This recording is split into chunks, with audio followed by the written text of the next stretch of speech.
The MAKHOLOKOE arrived in Kwakwa around 1800 led by Madhebe, Wetsie, also spelled Otsi or Wetsie. He was the grandson of Chief Sika of the MAKHOLOKOE.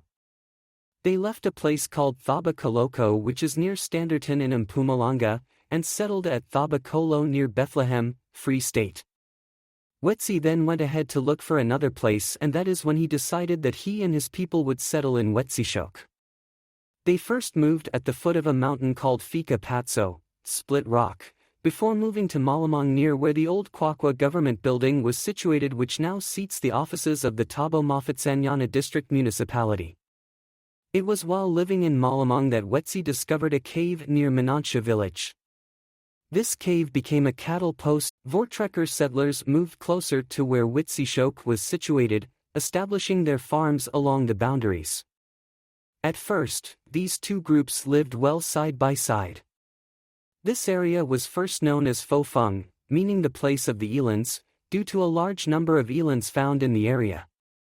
The place became popularized by Boers as WITSIESHOEK, meaning WITSIESHOEK, Witsie's Corner. The Boer and the MAKHOLOKOE had a close trading relationship, through a system called Mafisa. This was a process where a man with many cattle would lend some to a poor man who would use the milk of the cattle and keep the calves, which afforded him the opportunity to farm his own.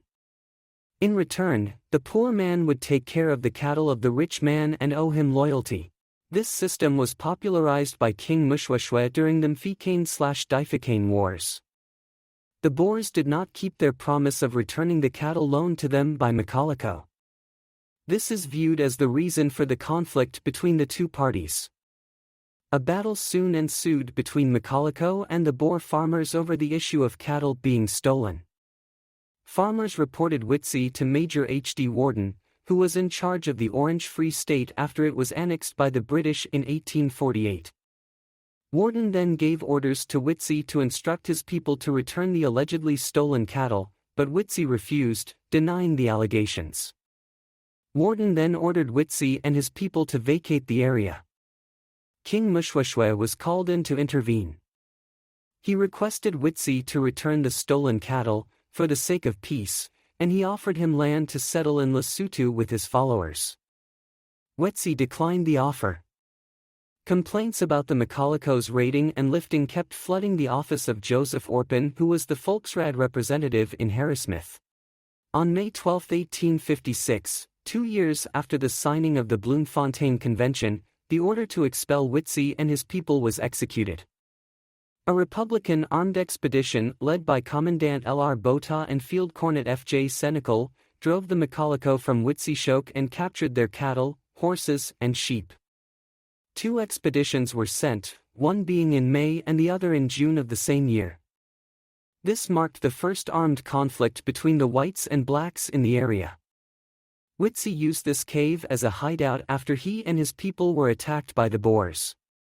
The MAKHOLOKOE were trapped, with the intention of starving them. Once Wetsie realized that his resources were being exhausted, he snuck out during the night with his family and trusted headmen. They used the horseshoe-shaped cavern to escape into Lesotho. King Moshoeshoe then gave them land on Litgoil in what is now the district of Mafeking. While attempting to surrender, his people were then shot at, while some managed to escape. Their livestock were also captured.